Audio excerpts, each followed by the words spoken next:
নমস্কার ভক্তরা, জয় শ্রীকৃষ্ণ, রাধে রাধে। ভক্তরা, আজ আমি এমন একটা কথা বলতে যাচ্ছি যেটা শুনলে প্রথমে অনেকের মন খারাপ হতে পারে। কারণ এই কথাটা এমন নয় যে সবাই শুনতে চায়, কিন্তু যারা দিনের পর দিন পূজা করে, নিয়ম মেনে সব করে, তবুও মনে মনে একটা প্রশ্ন লুকিয়ে রাখে, আমার ডাকটা কি সত্যিই পৌঁছচ্ছে? এই কথাগুলো আসলে তাদের জন্যই। আমরা ছোটবেলা থেকেই দেখে আসছি, পূজা মানেই ঘণ্টা বাজানো। ঘণ্টা না বাজলে যেন পূজা সম্পূর্ণ হয় না। মা বাজাতেন, ঠাকুমা বাজাতেন, আমরাও বাজাই। শব্দটা কানে পড়লেই মনে হয় এই তো ঈশ্বরকে ডাকা হলো। কিন্তু ভক্তরা, খুব কম মানুষই কখনো থেমে ভেবেছে, এই যে আমি প্রতিদিন ঘণ্টা বাজাচ্ছি, এই শব্দটা কি সত্যিই ডাক হয়ে পৌঁছচ্ছে, নাকি কেবল ঘরের দেওয়ালে ফিরে এসে মিলিয়ে যাচ্ছে? একটা কথা মনে রাখবেন, সব শব্দ ডাক হয় না, আর সব ডাকেই সাড়া আসে না। অনেক মানুষ আছে যারা ঘণ্টা বাজাতে বাজাতে কথা বলে, কারোর সঙ্গে তর্ক চলছে, কারোর ফোন কানে, কারোর মাথায় অফিসের চিন্তা। হাত চলে যায় ঘণ্টায়, শব্দ হয়, কিন্তু মনটা থাকে কোথায় কেউ জানে না। তখন সেই শব্দটা আর প্রার্থনা থাকে না, সেটা শুধু শব্দ হয়, ফাঁকা শব্দ। শাস্ত্রে বলা হয়েছে, ঘণ্টা বাজানো মানে ঈশ্বরকে ডাকা নয়, নিজেকে ঈশ্বরের সামনে উপস্থিত করা। কিন্তু আমরা সেটা ভুলে গেছি। আমরা ভেবেছি জোরে বাজালেই ডাক পৌঁছবে, অথচ সত্যিটা ঠিক উল্টো। ভক্তরা, আপনি যদি কখনো লক্ষ্য করে থাকেন, খুব শান্ত জায়গায় ছোট্ট একটা শব্দ অনেক দূর পর্যন্ত শোনা যায়, কিন্তু কোলাহলের মাঝে যত জোরেই চিৎকার করুন, আপনার নিজের কথাই নিজের কানে ফেরত আসে। পূজার সময় আমাদের মনের অবস্থাটাও ঠিক তেমনই। যখন মন কোলাহলে ভরা থাকে, তখন ঘণ্টা বাজে ঠিকই, কিন্তু সেই ডাক ঈশ্বর পর্যন্ত পৌঁছয় না, মাঝপথেই হারিয়ে যায়। অনেকেই বলেন, আমি তো ঘণ্টা বাজাই, তবুও কিছু হয় না। ভক্তরা, প্রশ্নটা হওয়া উচিত, আপনি কি অবস্থায় ঘণ্টা বাজাচ্ছেন? রাগ নিয়ে, অভিমান নিয়ে, অভিযোগ নিয়ে, নাকি নীরবতা নিয়ে? কারণ ঘণ্টা আগুনের মতো, সে আপনার হাত দেখে না, সে আপনার মন পড়ে।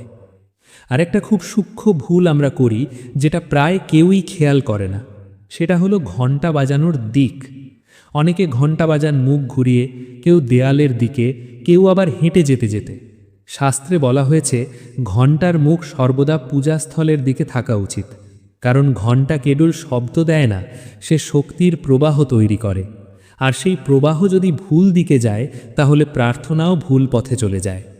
ভক্তরা, আপনি যদি দিনের পর দিন ঠিক জায়গায় দাঁড়িয়ে ঘণ্টা না বাজান, তাহলে ধীরে ধীরে আপনার মনেই একটা অনুভূতি তৈরি হবে, পূজা করেও লাভ নেই। এটা ঈশ্বরের নীরবতা নয়, এটা নিয়মের ভুল। আরেকটা জিনিস আছে যেটা খুব কম মানুষ মানে, ঘণ্টা বাজানোর সংখ্যা। অনেকে একটানা বাজান, অনেকে খুব জোরে বাজান, আবার কেউ 5 মিনিট ধরে বাজিয়ে যান, যেন যত বেশি শব্দ হবে তত বেশি ঈশ্বর শুনবেন। কিন্তু শাস্ত্রে বলা হয়েছে, ঘণ্টা বাজানোরও একটা সীমা আছে। অতিরিক্ত শব্দ পরিবেশকে অস্থির করে তোলে, আর অস্থির পরিবেশে প্রার্থনা স্থির থাকে না। আপনি যদি ঘণ্টা বাজিয়ে নিজেই বিরক্ত হয়ে যান, তাহলে ভাবুন ঈশ্বর সেই শব্দ কিভাবে গ্রহণ করবেন। ভক্তরা, আর একটা কথা বলি, যেটা শুনে হয়তো অনেকেই অবাক হবেন। সব ঘণ্টাই পূজার জন্য উপযুক্ত নয়। ভাঙা ঘণ্টা, ফাটল ধরা ঘণ্টা, খুব পুরনো ভারী ঘণ্টা, এইসব ঘণ্টা শক্তি ধরে রাখতে পারে না। বাইরে থেকে দেখলে মনে হয় ঠিক আছে, শব্দও হয়, কিন্তু ভেতরের শক্তিটা ভেঙে থাকে। আর ভাঙা শক্তি দিয়ে কখনো পূর্ণ ফল আসে না। অনেক ঘরে আমি দেখেছি, ঘণ্টা আছে কিন্তু তাতে ধুলো জমে আছে, মাসের পর মাস পরিষ্কার করা হয় না। ভক্তরা, ধুলো শুধু চোখে দেখা ময়লা নয়, ধুলো মানে অবহেলা। আর যেখানে অবহেলা থাকে, সেখানে দেবতার উপস্থিতি দীর্ঘস্থায়ী হয় না। আপনি যেটাকে গুরুত্ব দেন না, সে জিনিস আপনাকে গুরুত্ব দেয় কেন? আরেকটা গভীর বিষয় আছে, ঘণ্টা বাজানোর সময় ভাব। অনেকে ঘণ্টা বাজাতে বাজাতে মনে মনে তালিকা করে, এইটা চাই, ওটা চাই, এটা না পেলে আমি কষ্ট পাব। পূজা তখন প্রার্থনা থাকে না, সেটা দাবি হয়ে যায়, আর দাবি কখনো ভক্তি নয়। এই কারণেই অনেক মানুষের জীবনে দেখা যায়, পূজা চলছে, ঘণ্টা বাজছে, কিন্তু শান্তি আসছে না। কারণ তারা ঈশ্বরের সামনে দাঁড়িয়েও দর কষাকষি করছে। ভক্তরা ঈশ্বর হিসাব বোঝেন না, কিন্তু হিসাব করা মন তিনি দূর থেকেই চিনে নেন। আরেকটা জিনিস যেটা খুব কষ্ট হলেও বলা দরকার, ঘণ্টা বাজিয়ে সঙ্গে সঙ্গে চলে যাওয়া। অনেকে বাজিয়ে রান্নাঘরে ঢুকে পড়েন, কেউ আবার কাজে বসে যান। কিন্তু ঘণ্টা বাজানো মানে কেবল শব্দ করা নয়, এটা মানে একটু থামা, নিজের ভেতরের শব্দ শোনা। যে মানুষ ঘণ্টা বাজিয়ে এক মুহূর্ত দাঁড়াতে পারে না, তার জীবনে ঈশ্বরও বেশিক্ষণ দাঁড়ান না। ভক্তরা অনেক সময় দেখা যায় মানুষ বলে, আমি আগের মতো ঘণ্টা বাজাতে পারি না, মন বসে না। এই কথাটার মধ্যেই আসল সত্য লুকিয়ে আছে। মন বসে না মানে মন অন্য কোথাও আটকে আছে, আর মন যেখানে আটকে থাকে সেখানেই জীবনের সমস্যাগুলো জন্ম নেয়। ভক্তরা একটা প্রশ্ন আপনাকে নিজেকেই করুন, আপনি কবে শেষবার ঘণ্টা বাজানোর আগে এক মুহূর্ত থেমেছিলেন? কবে শেষবার শব্দ করার আগে নীরবতা অনুভব করেছিলেন? বেশিরভাগ মানুষই মনে করতে পারবে না, কারণ আমাদের জীবনে থামার অভ্যেসটাই হারিয়ে গেছে। আমরা ছুটছি, ভাবছি, চাইছি, আর সেই ছুটে চলার মাঝেই ঈশ্বরকে ডেকে নিচ্ছি।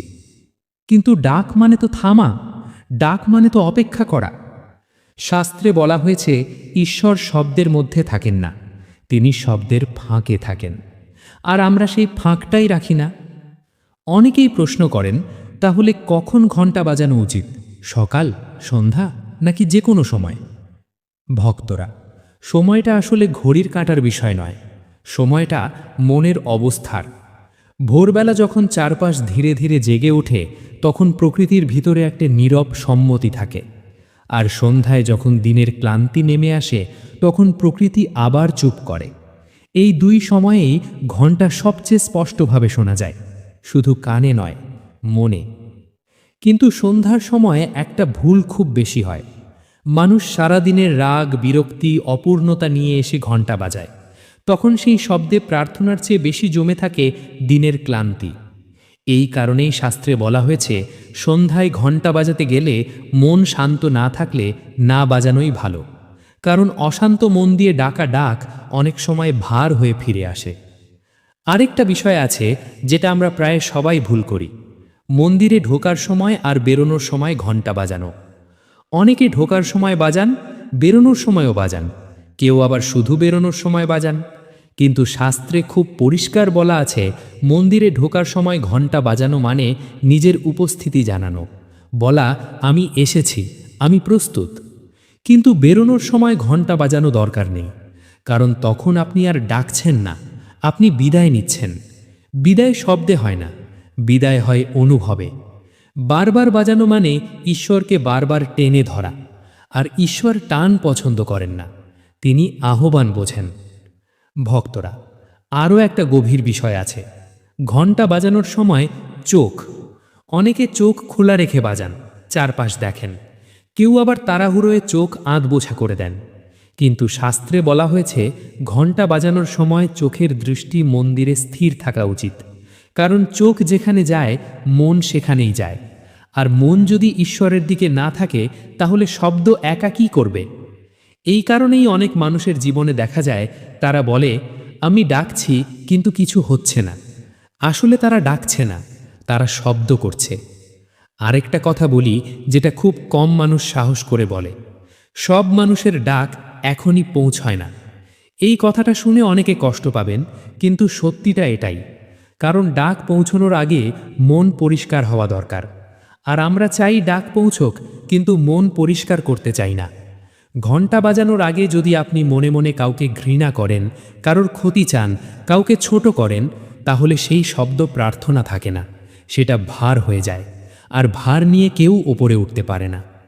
ভক্তরা ঈশ্বর নীরব থাকেন না, আসলে আমরা শুনতে শিখিনি। আরেকটা বিষয় আছে, ঘণ্টা আর শঙ্খ একসাথে। অনেকে একসাথে ঘণ্টা বাজান, শঙ্খ বাজান, ধূপ দেন, প্রদীপ জ্বালান, সব একসাথে। বাইরে থেকে দেখলে মনে হয় খুব ধর্মপরায়ণ, কিন্তু ভিতরে ভিতরে পরিবেশ অস্থির হয়ে যায়। শাস্ত্রে বলা হয়েছে, প্রতিটি জিনিসের আলাদা সময় আছে। ঘণ্টা ডাকের জন্য, শঙ্খ শুদ্ধির জন্য। একসাথে করলে শব্দ বাড়ে, কিন্তু গভীরতা কমে। এই কারণেই অনেক ঘরে পূজা শেষ হলে মাথা ভারী লাগে, মন অশান্ত হয়, কারণ তারা শক্তিকে আহ্বান না করে ধাক্কা দিয়েছে। ভক্তরা, এখন এমন একটা কথা বলবো যেটা শুনে নিজের অভ্যেসের দিকে তাকাতে হবে। আপনি কি কখনো ঘণ্টা বাজিয়ে ফল পাওয়ার হিসেব রেখেছেন? আজ বাজালাম, কাল কি হলো? 1 মাস বাজালাম, কি পেলাম? এই হিসেবটাই ডাকের সবচেয়ে বড় শত্রু। কারণ ঈশ্বরের দরবারে হিসেব নিয়ে দাঁড়ালে ডাক পৌঁছয় না, সেখানে দাঁড়াতে হয় খালি হাতে। এই কারণেই অনেক সাধু বলেন, যে মানুষ ফল ছেড়ে ডাকতে পারে তার ডাক কখনো বৃথা যায় না। ভক্তরা, জীবনে এমন একটা সময় আসে যখন মানুষ বলে, আমি আর ঘণ্টা বাজাই না। তখন আসলে সে ঈশ্বরকে ছেড়ে দেয় না, সে নিজের অভিমানকে আঁকড়ে ধরে। কারণ সে মনে করে, আমি ডাকলাম, কেউ শুনল না। কিন্তু সত্যিটা হলো, ডাক পৌঁছতে দেরি হয়, অস্বীকার হয় না। শেষে একটা কথা বলি, খুব ধীরে শুনবেন। যেদিন আপনি ঘণ্টা বাজাবেন কোনো চাওয়া ছাড়া, যেদিন আপনি শব্দের চেয়ে নীরবতাকে বেশি গুরুত্ব দেবেন, যেদিন আপনি ভাববেন না কেউ শুনছে কিনা, সেদিনই আপনার ডাক সবচেয়ে পরিষ্কার হবে। কারণ তখন সেটা শব্দ থাকবে না, সেটা হবে সত্যিকারের আহ্বান। ভক্তরা, আজ যদি এই কথাগুলো শুনে আপনার মনে একটু অস্বস্তি হয়, তাহলে বুঝবেন কথাগুলো কাজ করেছে। কারণ সত্যি কখনো আরাম দেয় না, সত্যি বদলাতে শেখায়। ঈশ্বর দূরে নেই, শুধু ডাকটা ঠিক জায়গা থেকে আসতে হয়। জয় শ্রীকৃষ্ণ। রাধে রাধে।